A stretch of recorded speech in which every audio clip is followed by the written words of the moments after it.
우리는 사랑받기 위해 태어났습니다.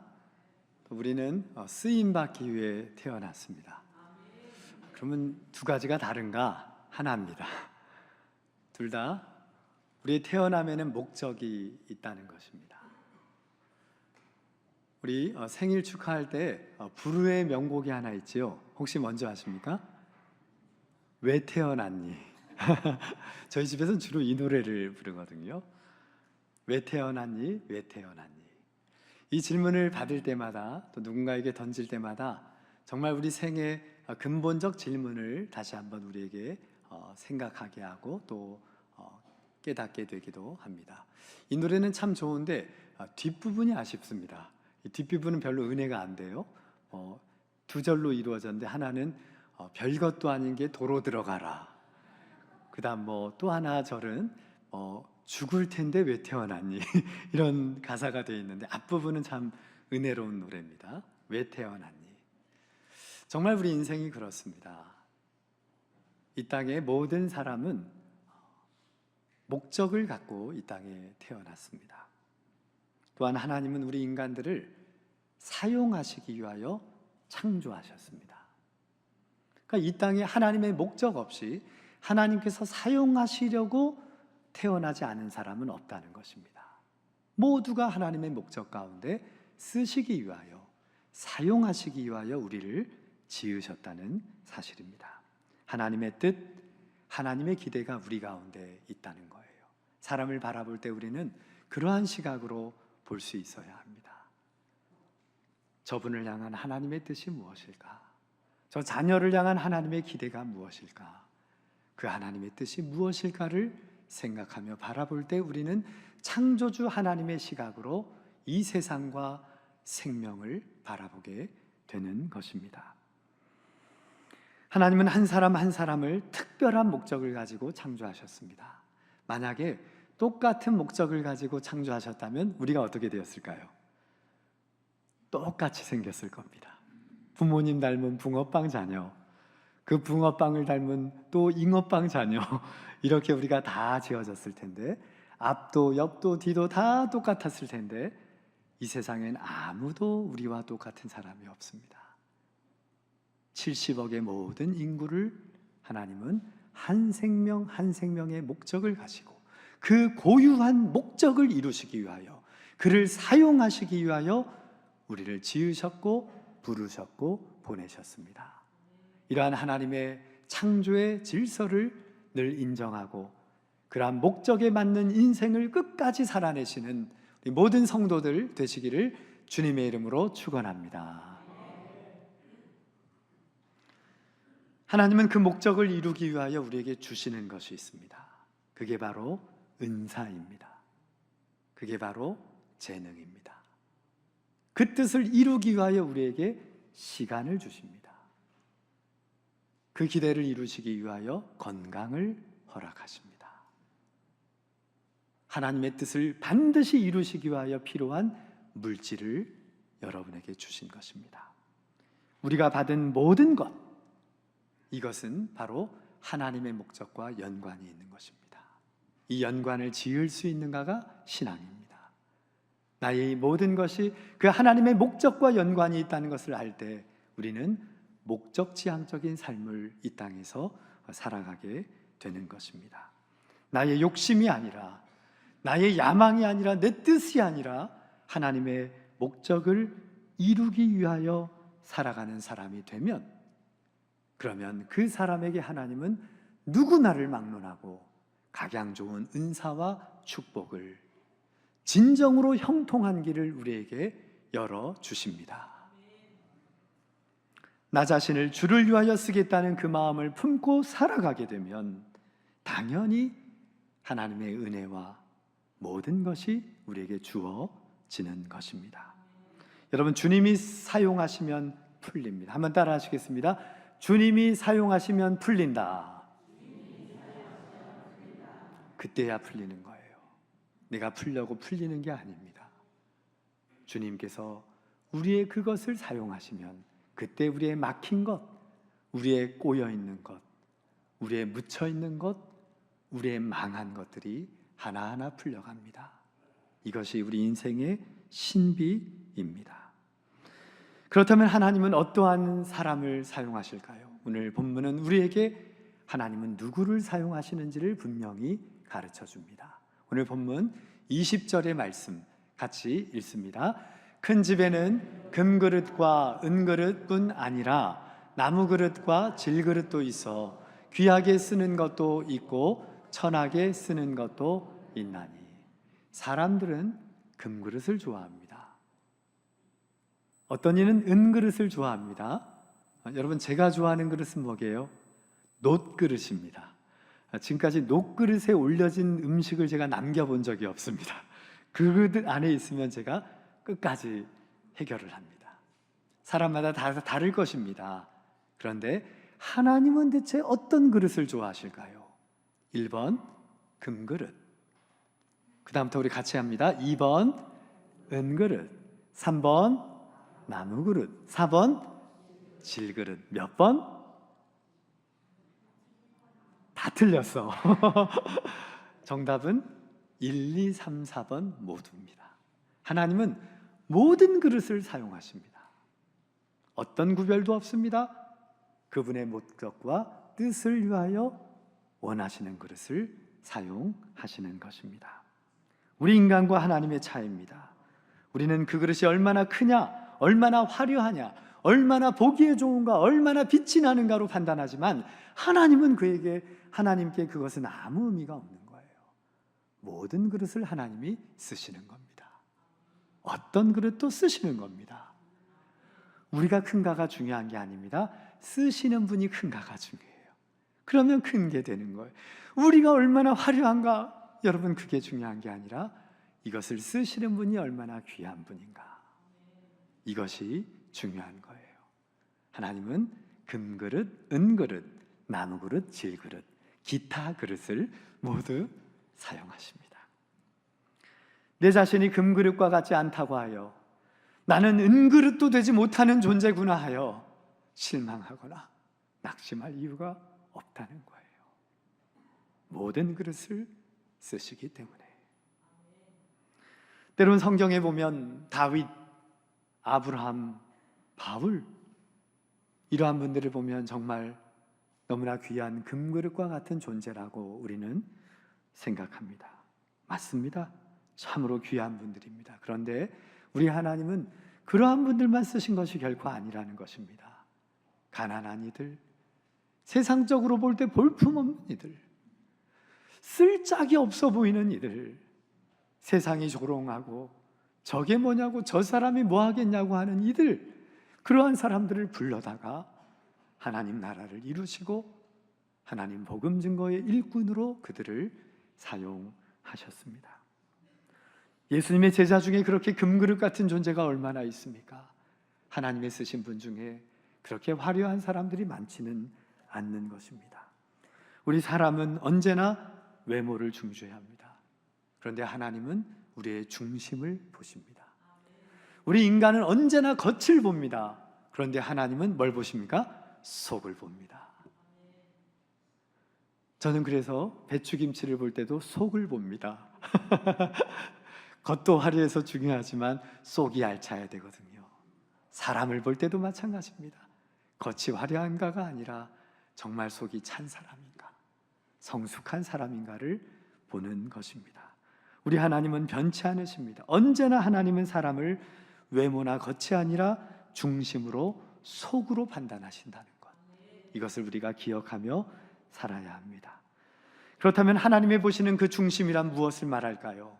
첫 번째는 우리가 주님께 쓰임받기를 정말 원하고 있는가? 한번 같이 읽어보도록 하겠습니다. 주님께 쓰임받기를 진심으로 원하는 마음입니다. 내가 정말 이 모습으로 쓰임받기를 원합니다.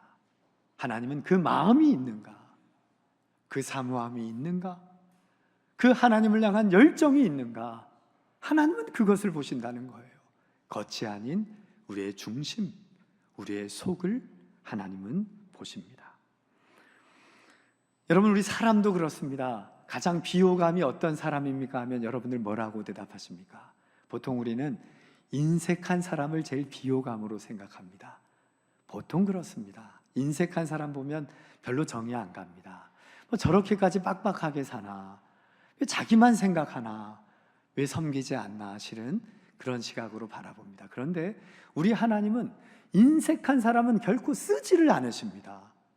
하나님은 마음을 원하시기 때문입니다. 정말 하나님께 간절히 쓰임받기를 원하는 마음이 있어야, 그래야 하나님이 쓰신다는 거예요.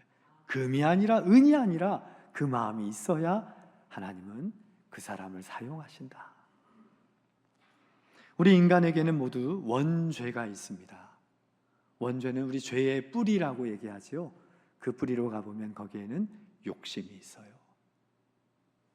내가 이루고자 하는, 내가 되고자 하는, 내가 소유하고자 하는 욕망이 우리에겐 있는 것입니다. 끝까지 가면 하나님처럼 되고자 하는 무서운 욕망이 우리 안엔 여전히 도사립니다. 그런데 이 욕심의 뿌리로 들어가 보면 이것은 그저 더 많은 것 가지려는 정도가 아니라 실은 나에게 주신 모든 것을 하나님을 위하여 사용하지 않는 것, 이것이 바로 욕심의 뿌리입니다. 나에게 이미 주신 것이 있음에도 불구하고, 여전히 나에게 남은 것이 있음에도 불구하고, 여전히 나에게 풍성함을 주셨음에도 불구하고 하나님을 위하여 쓰지 않는 것, 쓰지 않으려는 것, 이것이 욕심이라는 거예요. 원죄에는 바로 이러한 뿌리를 갖고 있는 것입니다. 우리가 하나님께 쓰임을 받아 모든 묶인 것들이 풀리고 형통한 삶을 살기 위하여 우리는 반드시 풀어야 할 것이 있다. 그것이 바로 이 욕심입니다. 하나님을 위하여 인색하지 않는 마음, 하나님께 진정으로 드리고자 하는 마음, 이 모습 이대로 쓰임받기를 원합니다 라는 간절한 그 사모함을 우리 하나님은 귀하게 여기십니다. 그래서 우리 주님께 쓰임받기를 원하는 분들이 이 땅에서 꼭 기억해야 할 것은, 또 우리가 반드시 우리의 삶 가운데 실천해야 할 것이 바로 흠없고 또 온전한 11조라고 그렇게 생각합니다. 여러분, 11조는 생각보다 하나님께 11조로 드리는 것은 쉬운 일이 아닙니다. 여러분, 11조는 우리의 몇을 드리는 겁니까? 10의 하나를 드리는 겁니다. 어찌 보면 쉬울 것 같은데 쉽지가 않습니다. 10의 1을 드리면서도 실은 나의 모든 것을 드리는 것 같고, 왜 하나님께서 나에게 이것을 가져가시나, 때론 그러한 섭섭한 마음을 우리가 갖게 되기도 합니다. 여러분, 근데요, 11조에 담긴 정신은 10의 1은 하나님의 것이고 10의 9은 제 것입니다가 아닙니다. 10의 1은 무엇입니까? 11조를 드린다는 것은, 한번 따라 하시겠습니다. 나에게 주신 모든 것은 하나님의 것입니다. 그런데 그 중에 10분의 1은 뭐 하는 걸까요? 손을 대지 않는 것입니다. 왜요? 하나님 것이니까. 전부 하나님 것인데 그 중에 10분의 1은 결코 손을 대지 않습니다. 다시 말하면, 하나님, 저는 도둑놈이 아닙니다. 나는 도적이 아닙니다라는 고백이 11조입니다. 정말 그렇습니다. 10의 1을 내는 분들이 항상 저에게 물어요. 목사님, 누가 11조 만들었습니까? 성경에서 누굽니까? 그러면 저는 단연코 대답합니다. 아브라함이 처음으로 드리거든요. 누가 이런 제도 만들었나? 누가 11조 때문에 내 인생이 이렇게 힘들게 하나? 실은 우리가 그런 마음도 갖게 되는 거예요. 그런데요, 10의 1이지만 나의 모든 것은 하나님의 것입니다. 구별하여 드리면 우리는 그때부터 우리의 삶 전체를 드리게 되는 것입니다. 하나님, 그냥 다 가져가세요. 하나님 주신 거니까 다 드릴게요. 이것이 온전한 11조입니다. 여러분, 이런 삶을 살아가는 사람들은 이 땅에서 돈의 노예로 살아가지 않고요, 하나님의 청지기로 살아가는 특권을 누리게 됩니다. 그 사람만이 돈의 종으로, 돈의 노예로 살지 않고 언제나 하나님의 청지기로. 여러분, 청지기가 누구예요? 주인 거 관리하는 사람이잖아요. 주인 목적을 이루라고 맡기는, 보관하는 거 지키는 사람이잖아요. 끝까지 그러한 하나님의 거룩한 청지기로 이 땅을 온전히 살아가시는 우리 모든 성도들 되시기를 진심으로 바랍니다. 하나님께서 우리의 중심을 보신다는 것은 두 번째 의미에 어떤 것이 있냐면 바로 우리의 깨끗함을 말합니다. 하나님께서 우리에게 보시는 것은 우리가 얼마나 깨끗한가를 보신다는 사실입니다. 오늘 본문 21절입니다. 같이 읽습니다. 그러므로 누구든지 이런 것에서 자기를 깨끗하게 하면 귀 쓰는 그릇이 되어 거룩하고 주인의 쓰심에 합당하며 모든 선한 일에 준비함이 되리라. 누구든지 이런 것에서 자기를 깨끗하게 하면 귀 쓰는 그릇이 된다는 거예요. 우리가 귀한 존재가 되는 건 아닙니다. 우리가 스스로 거룩한 존재가 되는 것은 아닙니다. 우리가 깨끗하여지면 주인이 그 그릇을 쓰게 되니 그래서 귀 쓰임받는 존재가 된다는 거예요. 주인이 쓰시기 때문에 거룩한 존재가 된다는 겁니다. 그러니 주인의 쓰심에 합당한 존재로 살아가게 된다는 겁니다. 그 시작 전제는 깨끗함입니다.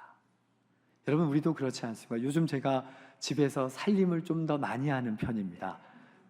고향에서 귀한 분이 오셨기 때문에 살림을 아침 저녁으로 좀 같이 열심히 하고 있는데, 살림을 하다 보니 언제나 제 눈에 보이는 것은 깨끗함입니다.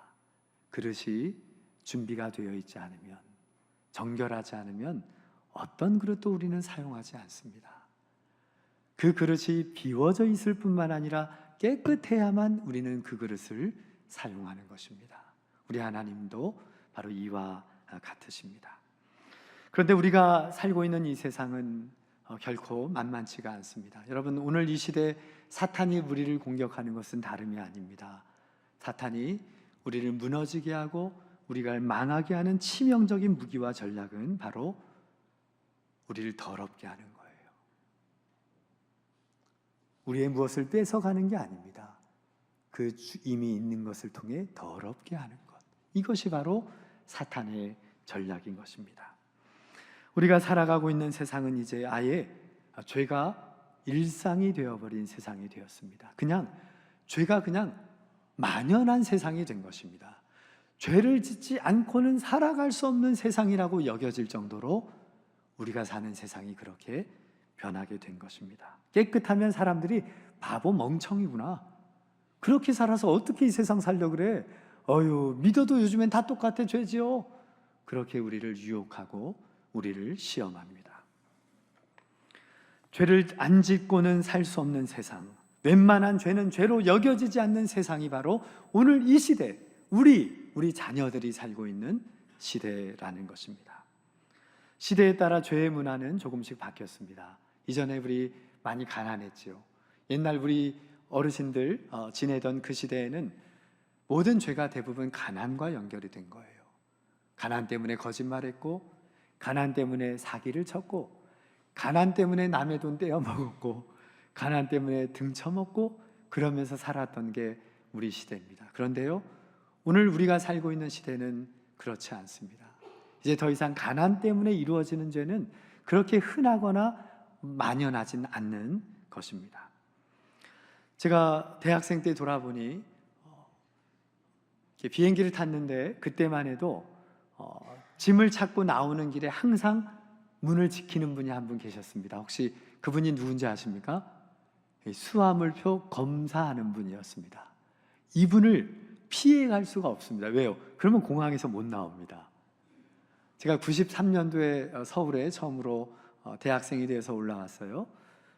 그때 비행기는 있었지만 저희 집에서는 비행기 타는 것이 허락이 안 됐습니다. 그래서 멀리 목포 또 부산 이런 데를 거쳐서 서울로 배와 버스와 타고 한 20시간 정도 걸리면 올라올 수 있거든요. 그 시대에 그렇게 해서 늘 학교를 다녔습니다. 그러다가 어느 날 저희 집에서 이 비행기 타는 것이 허락이 됐어요. 두근두근 거리며 불안하면서 서울에 오게 되었는데 비행기 탈 때 짐을 맡기더라고요. 이거 맡기면 어떡하지?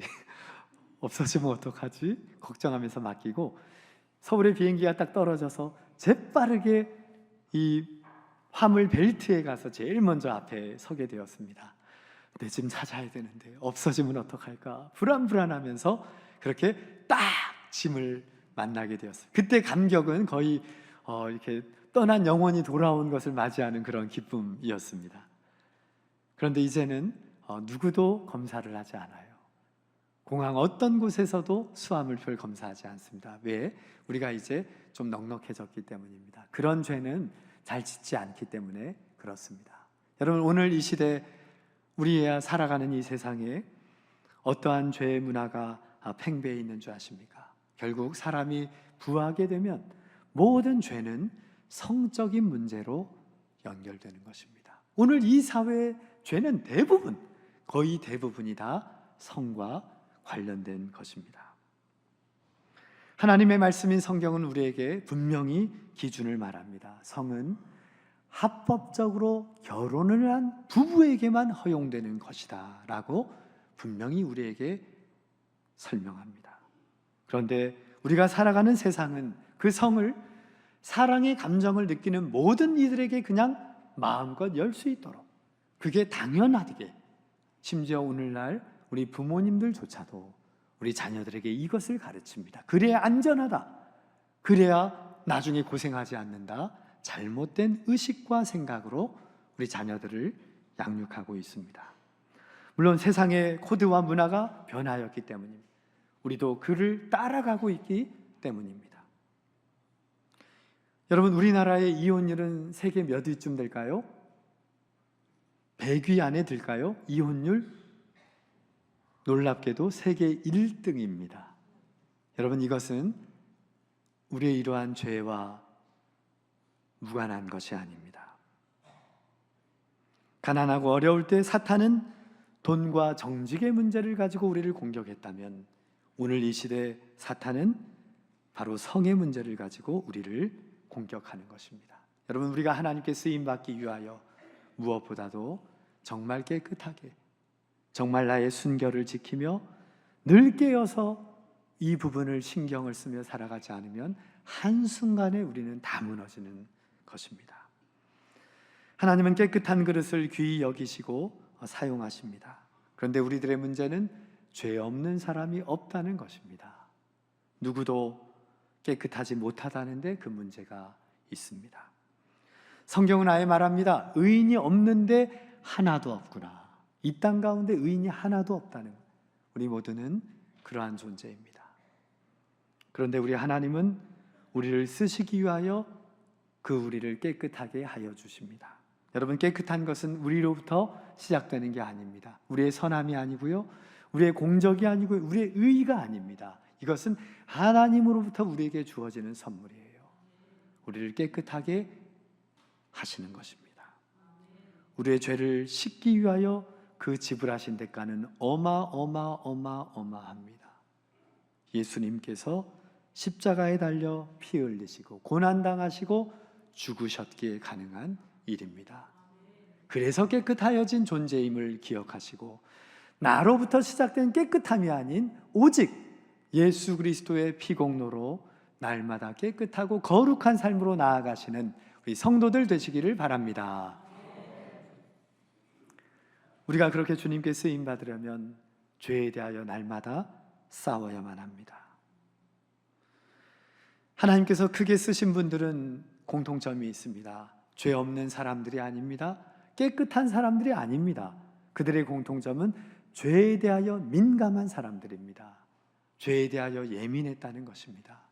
죄 때문에 매일 아파하고 눈물을 흘리고 애통했던 사람들, 하나님은 그들을 사용하신 것입니다. 그들은 상한 심령으로 날마다 주님 앞에 나아갔던 것입니다. 사도 바울도 마찬가지입니다. 죄에 대한 과민할 정도로 예민한 사람이었습니다. 그는 늘 자신이 마음으론 하나님의 법을 섬기면서도 내 육신은 세상의 법, 죄의 법을 따르고 있습니다 고백하며 괴로워하며 안타까워하였던 것입니다. 그 괴로움이 지나쳐 자신을 죄인 중에 괴수다, 죄인 중에 왕이란 얘기예요. 날마다 자신을 그렇게 불렀던 것입니다. 죄가 불편하지 않은 사람, 죄가 아프지 않은 사람, 죄가 대수롭지 않게 여겨지는 사람은 깨끗한 사람이 될 수 없고, 하나님은 그러한 사람을 사용하시지 않습니다. 우리 모두는 죄에 대하여 둔감한 사람들입니다. 세상의 보편화된 죄의 문화에 익숙해져 그저 하나님을 따라 살지 못하고 세상을 따라, 죄의 길을 따라, 사탄의 유혹과 시험을 따라 날마다 내가 죄인인 줄 모르고 살아가는 것이 오늘 우리의 현실입니다. 그래서 하나님은 우리에게 말씀하십니다. 싸워라. 여러분, 누구와 싸울까요? 가족과 싸워야 할까요? 이웃과 싸워야 할까요? 아니요. 하나님은 싸움의 대상을 분명히 말씀하십니다. 죄와 싸워라. 히브리서 12장 4절의 말씀, 히브리서 12장 4절의 말씀을 같이 읽습니다. 너희가 죄와 싸우되 아직 피 흘리기까지는 대항치 아니하고. 너희들 죄와 싸워라. 그런데 왜 피 흘리기까지 싸우고 있지 않느냐라는 말입니다. 여러분, 죄와 싸울 때 우리는 어떻게까지 싸워야 한다고요? 피 흘리기까지. 제가 어릴 때 이렇게 코피가 좀 자주 났습니다. 그래서 부모님께 물어봤습니다. 왜 나는 이렇게 코피가 자주 나요? 피가 떨어지는데 이렇게 정말 뚝뚝뚝뚝 떨어지고 멈추질 않는 거예요. 유혈이 낭자하다는 표현을 제가 늘 기억합니다. 그런데 여러분, 죄와 싸울 때 그렇게 피를 흘리기까지, 유혈이 낭자할 때까지 싸워라. 끝까지 싸우라는 것입니다. 다른 것 갖고 싸우지 말고, 다른 문제 갖고 싸우지 말고, 나의 형제 자매와 싸우지 말고, 나의 동료와 싸우지 말고, 너의 죄와 싸워라. 피 흘리기까지 목숨을 걸고 끝까지 싸워라. 오늘 주님은 우리에게 말씀하십니다. 이러한 죄에 대한 민감하고 또 예민한 마음을 가지고, 그래서 조그마한 죄로도 견디지 못하여 괴로워하고 안타까워할 수 있는 여러분 되시기를 바랍니다. 여러분, 너무 크고 화려한 그릇이 될 필요는 없습니다. 하나님이 크신 분이기 때문입니다. 여러분, 어떤 분이 쓰실 만한 분인 줄 아십니까? 어떤 사람이 쓰실 만한 사람이 됩니까? 하나님이 쓰시는 사람입니다. 다름이 아닙니다. 하나님이 쓰시면 쓰실 만한 사람이 되는 것입니다. 네가 나를 판단하지 마십시오. 끝까지 우리는 죄와 싸우며 하나님이 쓰실 수 있도록 깨끗한 삶을 살아가야 할 것입니다. 그러한 사람은 세상이 그를 묶을 수가 없습니다. 세상이 그를 가둘 수도 없고요, 세상이 그를 방해할 수도 없고 잡아맬 수도 없습니다. 그러니 그러한 사람은 이 땅에서 끝까지 하나님께서 열어주신 축복의 길, 형통의 길을 걸어가는 것입니다. 그 목적을 이루기 위하여 하나님은 각양 좋은 것들을 우리에게 내려주십니다. 그것을 누리지 못하고 더러운 채로, 불결한 채로, 혼탁한 채로, 내 것 가득한 채로 우리가 이 땅을 살아간다면 나중에 하나님께 우리는 쓰임을 받지도 못하고 설 수도 없게 될 것입니다. 오늘 우리 모두가 하나님의 거룩한 부름 앞에 우리는 가정으로, 또 우리의 일터로, 또 우리의 부르심의 공동체의 자리로 나아갑니다. 하나님께서 사용하시는, 목적을 위하여 쓰시는, 아멘으로 응답하시는, 끝까지 죄의 문제와 싸우며 깨끗함 포기하지 않고 그 길을 주님과 함께 걸어가시는 모든 성도들 되시기를 주님의 이름으로 축원합니다. 기도하겠습니다.